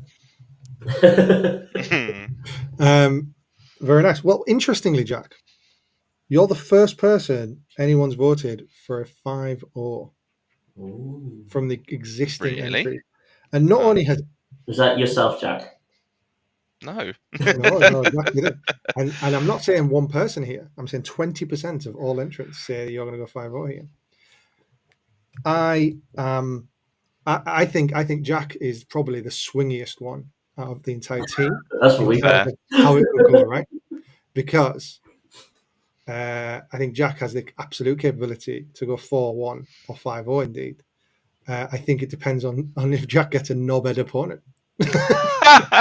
and how Jack deals with that. And I think that's what's going to be the big thing. So as long as you keep your head and you get opponents that are reasonable, I think you'll do absolutely amazing. It's a lot of pressure, guys. It's a lot of fucking pressure. But also, that terrain could fuck you over. But you've noticed it already, and I think that now you've noticed it, you'll be able to play around it. And I'm very more aggressive. Fingers crossed. Aggressive Tau is the correct Tau. Just be more aggressive. Yeah. Be if aggressive. they want to hide behind a building, you can see behind the building. Get behind the building. To table them. Yeah, just table them. Just do what Ed does. Table them. But back in my day, in my first round of events at Tau, I was denying their primary on turn 2. Brad saying that the UKGC is generally considered good for Tau. Now, Jack, do you want to give a very quick, and I mean a very quick response to that? So basically, most of the UKTC boards have those like little bunkers in the middle, and I think they're very hard to get an angle on safely for most of the Tau units because they're not fast enough, with the exception of the Crisis unit. But even then, in order to do that, you have to expose yourself massively. And then the big L's offer a very safe position for units like Custodes to sit an objective with a lot of OC, very small footprint, and they can hide very easily from stuff like Crisis suits. So I think it's very easy to hide on UKTC boards from range, which I think is the main issue that Tau are going to have. Indeed. Connor Nichols also believing you're going to go 5-0 here. L Wazzle, do first round pairings come out before the date? They do. They come out on Thursday at 2 p.m. I believe. Is that right, Chris? Yeah, Yeah, that's very when cool. they usually come out. That's when. Yeah, you've put it in the chat here as well. Simon Harris making notes. Jack, chap, man, be aggressive and unruly. Throw him off his In game. bed. Get in bed. Yeah, Please. absolutely throwing off his game. All right, and just a reminder, guys, you can scan this QR code to play our 6++ ACCA and for a chance to win prizes, including but not limited to a Farseer on bike and a Black Templars champion model. I'm not sure. Tom told me that's what it was. I couldn't describe it to you if you asked me. All right, next slide. Jamie East with his Death Guard. All right, so we all know what Ed's going for here. It'll be another 4-1. Right. 2 and 3. Characters: Lord of Virulence, Mortarion, who unsurprisingly is his warlord, and Typhus. Other units include Deathshroud Terminators, 3 mans. He's got 2 of those. He's got 3 Blight Haulers. He's got 3 Plague Burst Crawlers. He's got 3x3 Nurglings. And you know what? He's went, I need some more vehicle support here. I'm putting in 2 Brigands. This is a spicy list, man. This is a lot of chunk here. Let's go straight. Let's rip the plaster off. Ed, how do you think this is going to do? 2 and 3. It's Death Guard. 2, 3. All there is to say about it. Jamie, nothing personal. If you win more than for every game that you win over 2, I'll buy you a beer. So there's some motivation. But yeah, no, I just think Death Guard are dog shit. I really don't get the hype, and like I say, I'm ready to be proved correct. All right, very good, very good. Jack, how do you think this is going to go? I love the Death Guard now, and I love Jamie. But Death Guard don't love every other army in the game, unfortunately. There we go. Yeah, I think I really want to say 3-2, but I don't think, unfortunately, it's going to happen. I think it's much more likely for a 2-3 as well. I don't know, man. They're all style and no substance right now for Death Guard, I think. So. All right, and Chris, how do you think Jamie's going to do? Sponsor of 6++, might I add, Chris? He is absolutely our sponsor. Jamie has one style and one style only, and that is fuck it, I'm pushing. And I think that's going to work for him 3 times. I've gone 3-2. Just as another thing as well, I think Jamie made a recent faction swap, right? He was playing Knights before, wasn't he? Until fairly recently. He played Death Guard for most of Ninth. Oh, okay, well. Yeah, the Knights was definitely more of a hiatus from Death Guard. Yeah, fair enough. And it suits his style. He played Sisters for a while, and he kind of just kept trying to shove them out, and that didn't quite work. But Death Guard, obviously, in theory, works a bit more like that.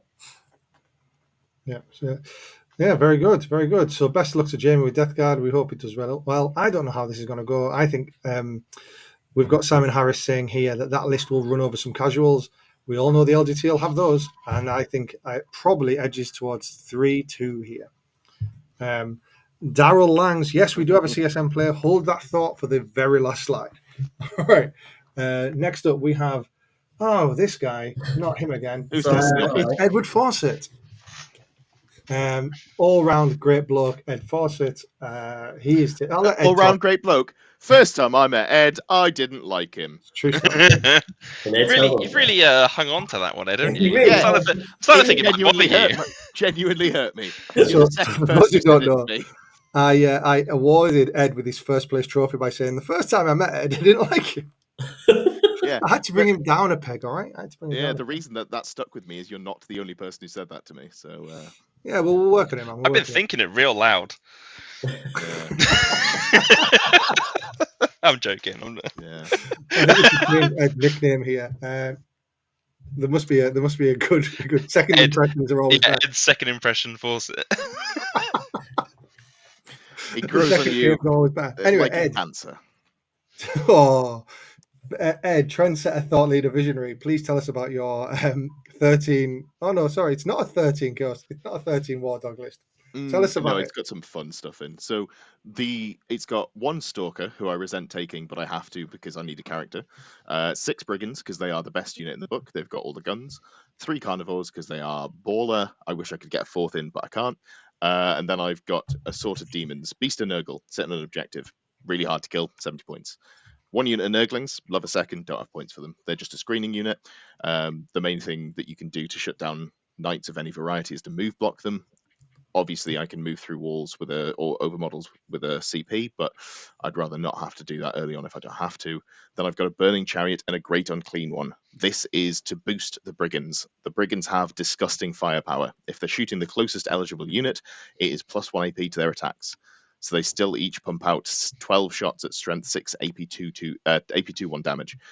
The Burning Chariot turns off cover on one unit, and the Great and Clean One makes one unit within 12 inches at the end of the movement phase -1 toughness. That means that you can put your big tanky unit in the middle of the table, and I go, cool, it's gone. Where's your next one? That is the thinking behind the list. Very nice. And Ed, how do you think you're going to perform? 3-2, I think. I've been pretty tapped out on 40k. I'm definitely getting back into it. I've been enjoying the games that I've been playing, but I've been playing a lot of Magic. I've been watching a lot of Magic. I'm not anywhere near as practiced as I have been for previous events. And as I was talking about earlier, it's the first year I'm playing a list at LGT that couldn't win. Like, no one could take this list and win. Whereas the other two lists that I've taken were more with a view to do really well at LGT. Cool. Chris, how do you think Ed's going to do? Yeah, I went for 3 wins for exactly the same reason. I think the list, no one's really talking about kind of like Chaos Knights as that sort of 5-0 faction, and Ed's got the Great Unclean One. I think he'll just stumble into the odd matchup where he can just kind of deal with the Knights and that sort of thing quite quickly and efficiently. And yeah, Ed's enjoying the Magic the Gathering, which you can't blame him for. So I went 3 wins. Such a good game. It is a good game. The best game ever invented, so they say. Jack, how do you think Ed's going to do? I'm going to continue my trend of copying whatever Ed said, and say 3-2. You said it. Ed's heart is not in it right now. His heart is elsewhere. But that being said, you still know how to play 40k good, and Knights are one of those armies that can just run over someone who's not prepared for it. So I think it's going to be a handily 3-2. Hopefully a full one. Yeah, I think the same. I think On the right Ed day. could probably sleepwalk at 3-2 for the most part. Although I would say with the nice hand, I also give the bad hand. Someone reckons you're going to only win one game, according to the data at the That was moment. Lewis, I think. Does it say who it is? I'm very curious to know who that is. Scribble, I'm surely. not allowed to tell you who it is. I'm not allowed. I'm afraid that's confidential information. Lewis. So whoever it is, let me know. I would love to It's know who that Davey. is. I just think it's hilarious. I want to know who's. It's definitely not. Cool. All right, moving on to the next one. We have Chris Tull, whose head is literally the ship. It's not a stretch picture. That is horrendous. As a photo. Yeah, I you didn't can sorry. thank realise Scribble my for that face one. was that shaped. That's worrying, isn't it? Yeah, sorry to break it to you. This is how you look. This is actually what I look like to other people. Well, Chris has lost a lot of weight from the side of his head. Just a comment here. Simon Harris, would you guys fancy doing a guest on my list? We would, Simon. However, we are jam-packed. We are crashing trying to get this done all in time. But thank you very much for the offer. Put it in the questions channel. We'll get to it next week. Definitely. Yes. Won't That is a great shout. Yes. We'll have very good guesses, I'm sure. Dirty Eldari. Chris, do you want to take us through your list? Yeah, so I had a massive crisis trying to write an Eldar list that I actually liked. You kind of got the decisions of, do you go Incarn, Avatar and Incarn, just Incarn, none of the above, do you include Wraith Guard? It really hurt my head. So eventually I decided I definitely had to have the Incarn. And then what did I want to pair that with? I can just think of various ways in which Wraith Guard aren't ideal. So I kind of just decided to move away from them, and I paired them Incarn up with the Avatar. And then went, Fugan and Solitaire are really cool characters. I want them to be in there. And then I went, I still miss my Harlequins, so I want some Harlequins in there. And then the rest are just mission play. And I think every Eldar list does need a Night Spinner, just to slow down the bricks, stop things from advancing. It's just a really useful tech piece. Obviously, we've seen that top Eldar players like Brian and Vic have gone for three Night Spinners, which I think is a really interesting shout, because I was at 2 and I was like, he's just not getting enough killing power for that amount of points. And maybe it turns out that 3 is what you need to be causing loads of issues. I don't own 3, so it never even crossed my mind. But Yeah, there's some really cool lists out there, 3 night spinners, and I think they've got to be one of the favourites just because it's so much kind of just like frustration for your opponent to say 3 of your units can't advance and are moving 2 inches less. Yeah, it's pretty annoying. Yeah. Yeah. So, Chris, how do you feel like you're going to Christ, perform? So my list is one which is very much I'm going to hide and score the points whilst an avatar just slams down the middle. It's not got really any room for mistakes. You kind of have to play it really well. I've got a history of doing crap at the LGT. I mean, not many people can say they were 1 and 2 and playing Innes Wilson on the Sunday morning. Like that's quite rare. It just happens. I suspect I'll run into at least one matchup which I just can't win, like Necrons can't kill them off the objective or something, and I'll probably lose a game from making a stupid mistake because I do that most events. So I put myself down as a 3-2. Very good. Ed, how do you think Mr. Christopher's going to do? Yeah, I think I'm going to go what I consider to be a controversial take for a good player playing Eldar and say 3-2 as well. I don't know. I just I don't see the killing power in this list, and that is because we play very fundamentally different games of 40k. Yeah. And you enjoy the MSU style more. I just don't know if that's going to do well into the field. I hope you do well. No, I'd love to be proven wrong. No, I wouldn't actually, because then that means I have to start playing more MSU lists, and that's just not my I jam. was going to say, who are you and what have you done with Ed? Yeah. What, you mean Ed who played Elves? Yeah, Yeah. played them for one event, went this isn't fun, and then stopped playing 40k for 8 weeks. Put his first place trophy in the garbage as he walked out. Well, I didn't get any space points for it. Since I didn't get that heady rush, hashtag not bitter, hashtag Davey's a shit TO. Whoa. It was his first event, and we all know first impressions are just not. Yeah, well, where's my fucking space points? Oh, I'll give you a high five when I see you. Jack, how do you think Christopher's going to do here? I think it's going to go 4-1 with caveat that the 1 is going to be your last game. I think the Eldar are still the best army in the game by a considerable margin. So I think you got that going for you. You are obviously very well practiced, probably more than 75% of the field easily. I do think that this is probably not the absolute cutting edge of Eldar lists out there, which I think is why you might take a last round loss in there. But there's a lot to like in there, and I think you're just going to be able to just bully people with both skill and list off of those first 4 wins quite handily. And then you're going to play Innes and get whacked or something. I'll take that, mate. I'm playing Innes in the final round at 4-0. I'm a happy boy. Yeah, I think Chris is going to 4 wins, and he's going to submarine. He's going to lose first round and then win 4 games. That's also a very good shout. That's what I think is going to happen. But interestingly, Chris, you have the most varied response rate so far from the current. Wow, I was expecting that. We have just as many people think you're going to win 1 game as win 5. Amazing. 1? Someone said 1 game. Yeah. Me. Fucking I hell. did that. I want to know who's rating us at 1. Like whoever, like genuinely, and this is no salt. Whoever's putting that rating in doesn't understand LGT. Like the field is so large, it is almost impossible to do that poorly if you're a regular tournament goer. If you're hitting like consistent 3-2s, 4-1s, you shouldn't be dropping below that at LGT unless you're playing Death Guard. It's such a like the last year I went, like 2 years ago, I got Hellstorm Mikey in round 2, and that was just like, you know, it wasn't what you're expecting at such a big event to get like a well-known name. But then the year after that, even in round 5, I was playing against someone. I was like, "You shouldn't be here. I shouldn't be playing you at 3-1." Like, this is not to rag on the guy. He was playing Leviathan Warriors, and he was playing them worse than I was. So it was like, "Oh, cool. I just don't have to think about this last game." But LGT is it's got such a huge number of players, and the amount of actually genuinely good players that will be going is, you know, like an 1/8, maybe probably less, like a 10th of that number. So yeah, no one's going agree. So 1 and 4. The first event I ever went to after starting back at 40k, I was playing 40k for about 4 months, and I had like 2,000 points of salamanders in 9th edition after the nerf, so like they couldn't come in and do all the silly shenanigans.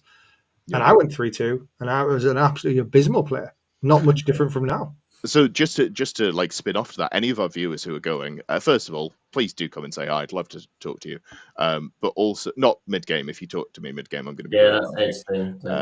Ed's thing. If you see me around, like please do say hi. But if you are going, you're a less experienced player or you're less confident, just go and have fun. Like it doesn't matter how you do. Like the best result is you having a good time. So don't feel like because I'm sitting here and going like, if you're half decent, you should be going 3 and 2, 4 and 1. Like that's for people who hit loads of events. Like if you're coming here and you play a lot of kitchen table hammer, you play with your mates, and you don't do as well as you expect, it's fine. Just have a good time and come to more events. Yeah, absolutely. Use this as a great jumping off point to then go to smaller events that are possibly a little bit more consistent in terms of how the games you'll play, like the level you'll play against and stuff like that. Personally, that's what I would say anyway. As a side note, if you see me at the event and you want to say hi by some off chance, please do talk to me mid-game, particularly if I'm losing, and that helps me stall the game out and not have to get smashed. Oh no. Right. Unacceptable. Right, moving on. Cool. All right. So, have we missed someone here? No, Yeah. okay. Well, Is he I last think slide? Lee's at the end. I think Yeah. I've done it back to front a little bit. But anyway, we have Ben Partington, who has bringing Tyranids as well with the invasion fleet. So Ben's list is a Broodlord, a Winged Hive Tyrant, 10 times 2, 2 times 10 Gargoyles, 3 times 10 Hormigans, and 2 times 10 Termagants. He's also got a Biovore, 2 Exocrines, I believe that's 10 Gene Stealers, Lictor, 2 times 1 Ripper Swarms for the old actions, a Trigon, and I think that's supposed to be 3 Zoanthropes times 2. So, Ben, Chris, how do you feel about this? How do you feel about Ben's list going into the LGT? Yeah, I mean, I've known Ben, so Ben was one of the founders of Six Plus Plus with Lee and myself actually. He doesn't really go to tournaments, and so therefore that will definitely hold him back. But he has been putting in a lot of practice, and you can definitely see he's been sending us our scores and his scores and everything. You can definitely see he's starting to improve and starting to find a list that he kind of likes. I think for Ben, it's just going to be not necessarily understanding how particular matchups can kind of go. And I think that could hold him back. But, he's got a lot of stuff, and that'll be okay. So I've gone for 2 wins for Ben. Jack, how are you feeling about Ben's list here? I've also got it down as 2 wins with the caveat that if he plays against stuff that he's more familiar with, he could easily go to 3 wins. Yeah. He is putting the practice in, and I do want to see him rewarded for that. So he could very easily get to 3 there. But yeah, I think it's going to be like a familiarity with every single matchup in the game, which is a ridiculous thing to ask anyway. It's going to potentially hold him back because I don't think Tyranids are one of those factions where you can just kind of lean back on the inherent power of the faction to carry you through things. I think you have to really play well to get the most out of them. So I think, yeah, it's going to be 2-3. Yeah, you're absolutely right there, Jack. Definitely right. Yeah. And Ed, how do you think this is going to go? I think I've got him as a 3-2. I don't like this style of list personally. It's not to say it's bad. It's just when I've been looking at Tyranids lists over the last sort of 2 years, anytime I've seen a list like this, I'm kind of like, just find the good unit and spam it. But that's a playstyle thing. I think I like his list more than Lewis's actually, because he can do similar things. He can flood the board, he can play the objective game, but he's got the actual ranged threat and the fast threat to deal with his opponent's units on objectives more than I think Lewis does, without having to actually walk up and touch them. So I think enacting his game plan is a bit easier. So I've got him down as a 3-2. Yeah, what he said. I'm pretty much the same, right? I think it's a 2-3 or 3-2, and I think what I like about this is you've got the Exocrines, which then kind of synergize with the Zoanthropes a bit, giving them reroll ones to hit. Because the thing about Zoanthropes is they swingy as shit. But if you're getting the reroll ones to hit, it does definitely make it a bit better. But yeah, and I think he's got 10 gaunts more, which I'm a fan of. I think if you're going to play Invasion Fleet, you need to have a butt ton of gaunts. I know you'll disagree, Ed, but I'd love to see. You absolutely do. If I was going to be playing a gaunt heavy list, I'd be taking 120 plus. Yeah, Just lean into the stat check. I think you do, right? Like that's what I took to Goonhammer, and I was like, I don't kill shit, but I certainly do score a lot of points. Yeah. And I think both Lewis and Ben's list is kind of trying to do both. And I think in some matchups, it absolutely can, as long as they know how to kind of, as long as they, in game they smash it. So I'm looking forward to seeing how both of them do. Cool, nice. Next up, we have Dave Murdoch. Scrappy Doo himself. Scrappy Doo. Here we go. Inevitably, we'll play Stephen Box round one. Always first to the fray. That's because Dave was born just before the first fight ever happened. Grey Knight, teleport. And thus Korn was born. And then Korn was born. We love Dave. Dave is awesome. He's got a really interesting list. So he's got 3 Brotherhood librarians, each with a different enhancement. The first one is First to the Fray. Second one is Sigil of Exigence. And the third one is Inescapable Wrath. He's then got Attack Marine, and he's got Kaldor Drago as well. He has 5 times 3 Brotherhood Terminator squads. Woof. And 2 times 5 strike squads, alongside 3 Nemesis Dread Knights. I feel like, Ed, this is a list after your own heart. Yeah, only I don't like the Dread Knights in the current form. I don't think they do enough damage. I do like that they advance and charge. And have fly because of the teleport solver. Yeah, that is true. But fly is not what it used to be, so that's kind Fly of is ass. Yeah, well, it's not ass, but it's just Davey's background. Sorry. Making sure Lee's next. I can't tell her. You thought you'd get away with it. We could see. Yeah, no, I'm just going to say, I think Dave is unfortunately going to hinder himself by the quantity of alcohol he drinks. And I've only been to one event with Dave, and he had a few drinks. So I'm going to say he's at 3-2 because he'll be incapable of winning that 5th game just because of the alcohol consumption. All right, Jack, how do you feel about it? I got this one down as a 4-1. I think people aren't going to be ready for the Grey Knights, and I think there's also a very good matchup into Chaos Space Marines with the current builds of Chaos Space Marines that are going around, and they're quite common at this event.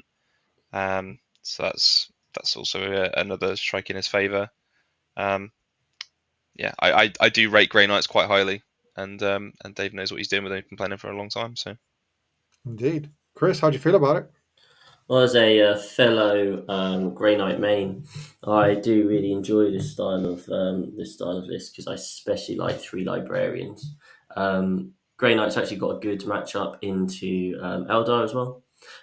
So I think I put Dave as 3 wins. That's kind of where he goes at tournaments normally. And yeah, Dread Knights are obviously in an interesting place at the moment. The issue of the Dread Knights and Grey Knights as a whole is that they don't have much output. They're all about that movement and being a pain in the ass and like denying secondaries and that sort of thing. And Davies' list potentially gives up a bit more in the secondary department.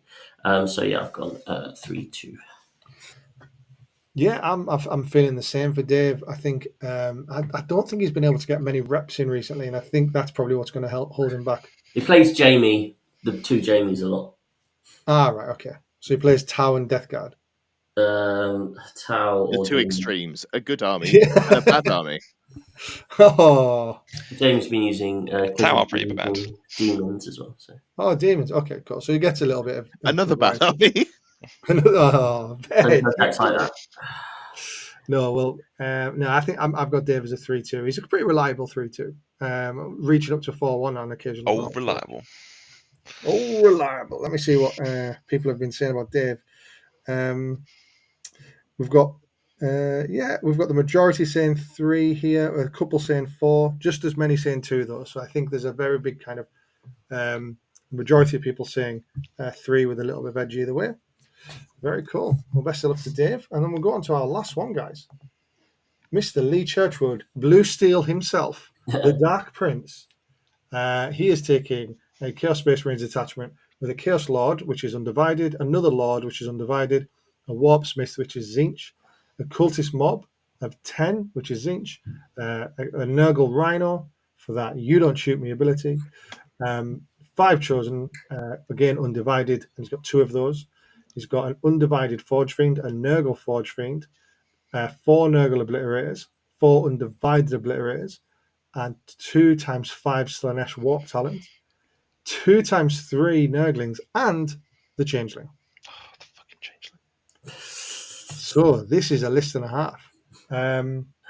I will preface this, guys, by saying that Lee is by far and away the number one most voted player to go 5-0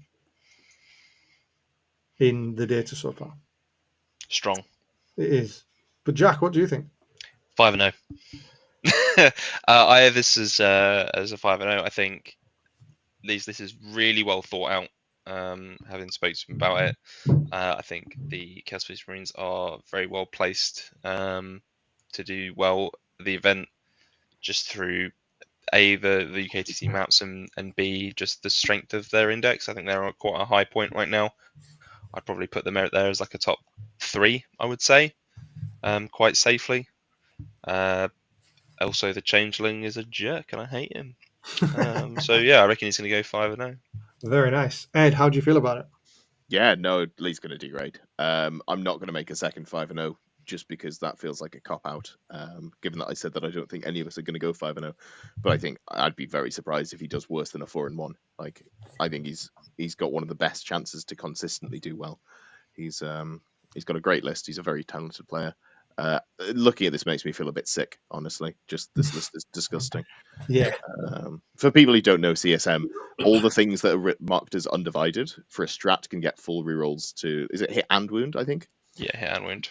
With also exploding 6s on 5s. Oh, is that? No, I think it's only 6s. You've got to do some Abaddon jank to get 5s or something along those lines. No, it's just 5s. Oh, it's just 5s? Cool. If you're Nurgle, it's 5s, I think. Oh, okay. So the full rerolls is on 6s, but then the Yeah. Nurgle units not only get exploding hits on 5s, they also have a strat to make it so you can't target them outside of 12 inches, which is great fun from all the family. Oh, hey, look at all those units that are marked Nurgle that you really want to shoot from far away because they have guns. Great times. Yes. Also, 2 squad of Warp Talons. They fucking slap. I'm so happy to see them. The only thing I wanted to see was a 3rd squad. Yeah, I think they're probably his maybe doing a few actions for him maybe in this list because they're super fast, right? They can do anything. They can do actions. You can put them into units. Their melee is like pretty decently good. It's What's pretty juicy. Slanesh doing as a Exploding 5s in combat if they right, do yeah, so their- they are fighting now. And Okay. advance and yeah. charge as a strat as well, I think. Oh yeah. Oh, very good. But I think you have to take a desperate escape test if you want to fall back from them, which is great against vehicles. Or maybe it doesn't work against vehicles, but it's just great in general against really elite stuff. Because it's hilarious when you see stuff like custodies falling over their own legs to Warp Talons. Absolutely. Chris, this is the last one of the show. We need a hot take. Oh, a hot take. Oh, 1-4. That'd be a hot take, wouldn't it? No, Lee has been on a really good kind of like journey with this list. Like, he obviously updates us. He's quite active in various Discords and talking like top end players. And he's recently dropped Abaddon to put in more of the mission playing stuff. We all know CSM are super strong. They're unbelievably killy. All it takes for them is for their dice to spike slightly up, and they will just obliterate most armies out there. I suspect Lee is on some sort of journey where he'll be 4-0, and then he'll play into one of the top end players and narrowly lose. That's my prediction. So I've gone 4-1. Yeah, very good. Yeah, I feel pretty much the same. Having played a similar list to this at Teams, I could not believe the output. It is outrageous, and I think it's definitely a 4. And then it'll find someone who can deal with it, and it'll be a 4-1. Interesting. The one person thinks he's going to win one game. So Is it the same person who's The rating? same total guy damage? who's just decided to troll. I it's an imagine. absolute troll thing. Yeah, I love it. Is it the same person? I couldn't tell you. I don't know. I Oh, could I troll thought through you the knew. data, but I'm not going to. Yeah. But You yes, will after the show. and that, ladies and gentlemen, I think takes me to the end. Do you want to look through the podcast questions, Discord, to see if there's any relevant to the LGT? And then we'll do the other ones All right. another time. Give me 1 second. Just while we're looking, I have a question quickly for you guys. Yeah. What faction do you think is going to overperform and what faction is going to underperform at the event? That's what we're finding questions. Chaos Knights with a splash of demons are going to go 5-0, and everyone's going to be really surprised. After I've just said I'm going to go 3-2. Overperform, underperform. I think Eldar's going to underperform for like the general crowd, but I think the top cut will in the top. Is it top 8 they go to? Is it top 16? I can't remember how they do LGT. I think it's a top 8 cut. Anyway, top 8 cut. Top 8 they do, don't they? There'll be 3 Eldar players in there, but I think the actual win rate of Eldar will be 50 or below. There's a lot of bad Eldar players who are going, I think. Just looking at the numbers, like there's no way that there's 56 of the top players who are picking Eldar. I think World Eaters, because Anthony Villela's taken them, will do very well. I think Death Guard will do better than what Ed thinks. No, you're wrong. You should feel bad for your opinion. And that's it. I think Custodes will do well. Oh, yeah. Compared to the 40% win rate. Still so strong, man. I think that I was going to say World Eaters are going to overperform, but you've taken that one from me, Davey. Well, my second choice is actually Eldar, because I think people are expecting them to like eat the nerfs basically, but I still think they're the best army in the game, and they're still going to get like a 60% odd win rate. And I think in terms of overperformance, I'm going to be biased and I'm going to say Tau, because I think people are just so ready to think Tau are going to get like a 75% win rate. But I think they really heavily rely on sort of like the fundamentals of movement, and they reward player skill quite heavily. So I think it's going to trip quite a few people up, and they're probably going to get like, if they had like a 48% win rate, I'd be like, yeah, I believe that. Very nice. So we do have some questions in Discord. Let's make them snappy because quite a few of them.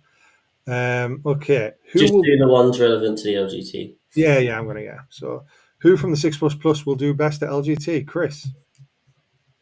Oh, thanks. No. Nice. Lee. Churchman. Lee. Ed? Lee or Aaron? I'm going to go with Aaron because I gave him my 5-0. Okay, Jack? Me? No, Lee. I think you could put yourself up there. You're not going to because you're too scared. Too scared to grasp the greatness. Correct. Grasp I it also with plan both on getting hands. legendarily hammered on Saturday, so Nice. All right, never mind. You're going to go fucking 2 and 3. I've played better drunk, don't worry. That is incorrect. You might believe it, but it's not true. Especially not playing a fucking movement-based army like Tau. I've had lots of practice, don't you worry. Yeah. Who do you want to play a game against at a tournament who you've not yet played yet? Victory Mike J. Porter. I've played a lot of the more famous names now, but I've not played Mike Porter. And being last year spent over a year playing Harlequins when he was smashing everyone with them. Definitely Mike Porter. Jack? Innes Wilson, I think.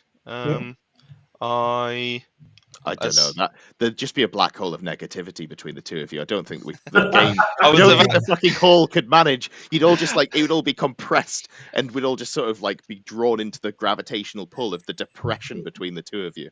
I was about to say we have very similar opinions on things. And Miserable. Also, Team Scotland alumni from other game system, and I wanted to talk about them about international events, but that's just me. And I would like to play Mike Fawcett to see if all Fawcett's are assholes. Okay.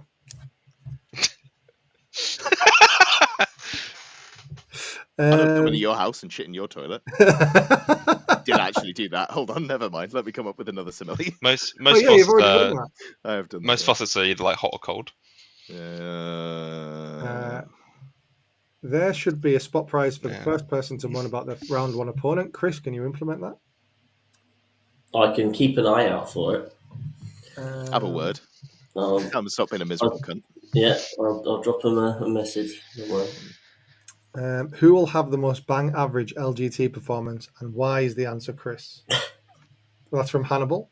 Yeah, actually, I've never done better than a 3-2 at LGT, so 100%. Last year, I came absolute top king of the 2-3s. So nice. Yeah, because I scored like 450 battle points, but it wasn't to be. So I think Chris, you're going to be in the top 4 pluses. Yeah, well, I think you'll if do I have a very good run, it'll be A fine. 14 of No, us dropping out.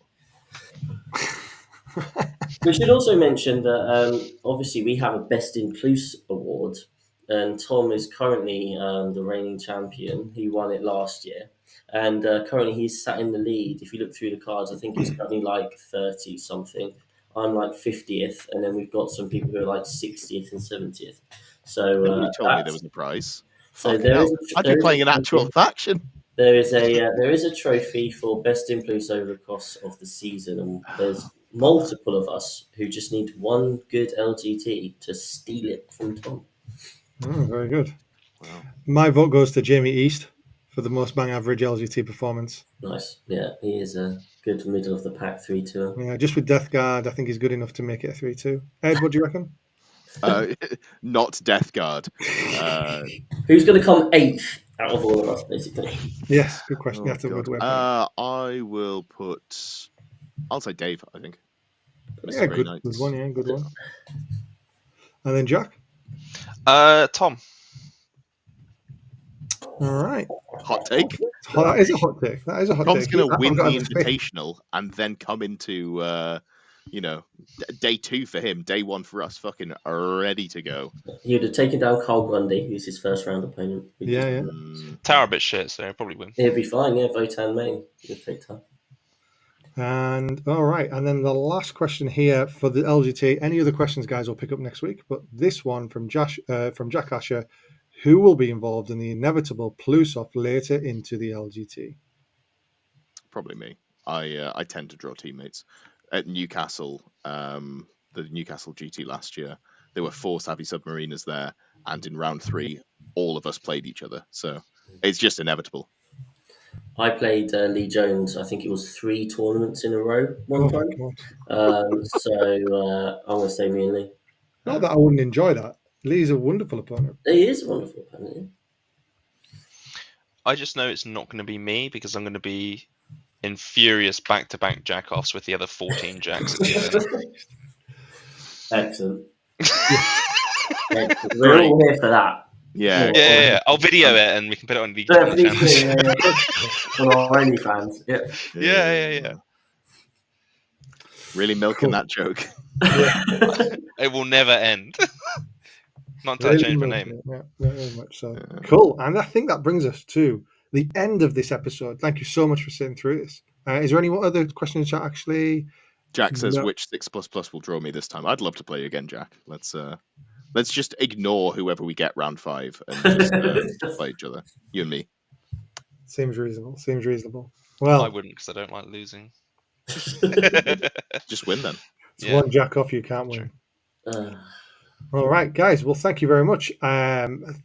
Big thank you to everyone who's been on the show today, and big thank you to everyone in chat. Please like and subscribe so that more people can find us and this wonderful content we do. Chris, is there any other content that's coming up?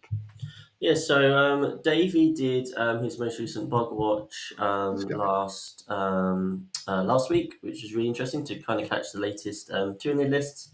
And then New one coming this week, by the way. New one coming this week. Obviously, next week we'll be recapping like kind of LGT. I think some of us have said we're going to do tournament reports for it, so we'll let you know about that further down the line. But shout out to our affiliates, Composite Games, who, if you go to the description, you'll see a link. If you use that link, and use the code PLUS, you'll get an extra 5% off, and they're already like 20% off, roughly. So you could be getting like 25% off, and we get a little bit of money from that link as well. So please check that out. And then finally, we do have a Patreon where we're kind of in the process of building it up, and we can then start adding more stuff to it once we've got a bit of a base. So please do check that out and see if any of the tiers do appeal to you. Yeah, if you want coaching on your Death Guard and you want Ed to show you, please sign up. We want to see that happen. Positioning is Step very 1. important for Death Guard because you have a 4-inch movement. Movement wins games, guys, and lack of movement loses you games. Which is why Death Guard is shit. It's one of Step the many 1. reasons. Okay. Don't join him, Chris. Don't join him. I'm not at all. It's okay to have strong opinions on I things. really hope. Nobody wants to watch a bunch of fucking middle of the road. I'm on the fence posts. I've got no strong opinions until I know what thing.